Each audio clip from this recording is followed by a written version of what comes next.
The War Council declared humanity weak, then watched Earth's fleet. Arrive, the crystalline spires of the Nexus station hummed with tension as representatives from across the galaxy gathered in the Great Council chamber. Admiral Zethkar of the Fourth Empire stood at the center of the circular amphitheater, his forearms gesturing dramatically as he addressed the assembled delegates. "The human question must be resolved," he declared, his translator rendering his guttural clicks into standard galactic. "For too long we have tolerated their presence in our sector. They expand recklessly, claim systems without proper authorization, and refuse to acknowledge the natural order of things." Murmurs of agreement rippled through the chamber. The Cathari delegate, her serpentine form coiled elegantly around her floating platform, hissed her approval. "The humans are soft creatures," she added. "No natural weapons, no armor plating, no inherent combat abilities. How they survive to reach the stars remains a mystery." General Thrakvo of the Hegemony Military Council pounded his massive fist against his chest in the traditional Bruggen display of agreement. "Their ships are crude metal constructs," he rumbled. "No energy shielding, no plasma weaponry. They still use kinetic projectiles like primitives. A single Hegemony dreadnought could crush their entire pathetic fleet."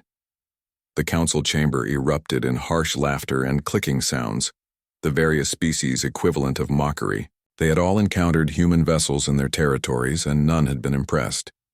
Human ships were indeed primitive by galactic standards. Thick metal hulls, chemical rockets, and weapons that fired solid projectiles instead of sophisticated energy beams. Ambassador Veltara from the Ethereal Collective raised her luminous hand for silence. "The question remains," she said, her voice like wind chimes. "What do we do about their latest transgression? They have established colonies in the Kepler expanse without council approval." "We remove them," Zethkar stated flatly. "A joint task. Force. 3 fleets should be more than sufficient to sweep their presence from our space and drive them back to their origin system. Let them cower on their blue world and remember their place in the galaxy." The vote was unanimous. Captain Sarah Chen stood on the bridge of the UES Defiance, watching the tactical display with grim satisfaction. Around her, the bridge crew worked with quiet efficiency, their faces reflecting the same dangerous calm that had settled over her. "Hyperspace signatures detected," Lieutenant Commander Rodriguez reported from the sensor station. "Vorthan Empire configurations, bearing 27 Mark 6, 3 heavy cruisers, escort vessels." "My God, it's a full battle group." "Just the Vorthans?" Chen asked. "No, ma'am. Detecting Cathari pulse drive signatures coming in from the opposite vector. And wait." Rodriguez frowned at his displays. "Hegemony dreadnought signatures. 3 separate fleets, Captain. They're surrounding us." Chen nodded slowly. They had expected this. The Council's arrogance was as predictable as it was foolish. "Signal the fleet," she ordered. "Execute Formation Omega, and patch me through to Admiral Harrison on the Roosevelt." The comm crackled to life. "Sarah, you seeing what I'm seeing?" Harrison's gruff voice filled the bridge. 3 fleets, minimal escort screen, no picket ships," Chen confirmed. "They're not even trying to hide their approach. Classic hammer and anvil, but they're treating this like a turkey shoot. Their mistake." "How many ships total?" Rodriguez looked up from his console. 47 enemy vessels, Admiral. Mostly heavy units." Harrison's chuckle was dark. 47. They really do think we're primitive. "Chen, take the Kepler group and hit their flanks. I'll punch through the center with the main battle line." "Copy that, Admiral. See you on the other side." Admiral Zethkar watched the human fleet with satisfaction from the command bridge of the Inexorable.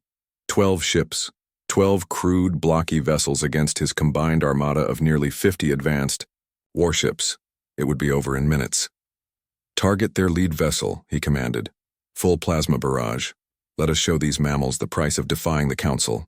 The Inexorable's main batteries opened fire, sending brilliant streams of superheated plasma across the void. The shots were perfect, the targeting flawless. The human ship took the full brunt of the attack, and kept coming. "Shields?" Zethkar demanded. "No energy signature detected, Admiral," his tactical officer reported. confusion evident in his voice. No deflector arrays, no barrier fields. The plasma impacted directly on their hull. Then why? Zethkar's question died as he watched the human vessel's response. The Defiance rolled gracefully, presenting her broadside to the alien fleet. Her hull bore scorch marks from the plasma attack, but the thick armor plating had held, and now from dozens of concealed ports along her flanks came humanity's answer. Kinetic rounds screamed across space at a significant fraction of light speed. Not the crude projectiles the aliens had mocked, but dense tungsten cores accelerated by magnetic fields to velocities that turned them into relativistic hammers. Each round carried the kinetic energy of a small nuclear weapon. The first volley tore through the Vorthan shields like they weren't there. Barriers designed to deflect energy simply couldn't cope with solid matter moving at such speeds. The lead, fourth-hand cruiser shattered like glass, its hull splitting along stress lines as the kinetic penetrators punched completely through the vessel. Impossible, General Thrakvo broadcast from his dreadnought. No species builds armor that heavy. The mass requirements alone would make their ships too slow to. His transmission cut off as the human battle line opened fire in unison. 200 kinetic rounds crossed the space between the fleets in seconds. The aliens' sophisticated point defense systems, calibrated to intercept energy weapons and guided missiles, were useless against solid projectiles with no guidance systems to jam or disrupt. The hegemony dreadnought, pride of their fleet, buckled as dozens of tungsten cores punched through its hull. Secondary explosions rippled along its length as critical systems overloaded. The massive vessel began to list, its artificial gravity failing. On the Cathari command ship, Veltara watched in growing horror as her fleet dissolved around her. "They're not primitives," she whispered. "They're apex predators." The human ships moved with terrifying coordination, their thick armor shrugging off plasma bursts while their weapons methodically dismantled the alien formation. They had sacrificed speed and elegance for raw durability and overwhelming firepower. The approach of a species that had earned its place in the galaxy through countless wars on a world where everything was trying to kill it. When the battle ended 37 minutes later, only 11 alien vessels remained intact, and those only because they had surrendered immediately when their flagships were destroyed. The humans had lost no ships, though several bore impressive scars from plasma impacts. Admiral Zethkar found himself in the humiliating position of requesting terms from Captain Chen aboard the Defiance. His proud uniform was torn from debris, impacts, and his ship was barely holding together. "Your terms?" he asked, his translator struggling with the shame tones in his voice. Chen regarded him with the same calm expression she had worn throughout the battle. "Simple. You return to your council and tell them exactly what happened here. Tell them that humans aren't weak because we lack natural weapons. We're dangerous because we build better ones.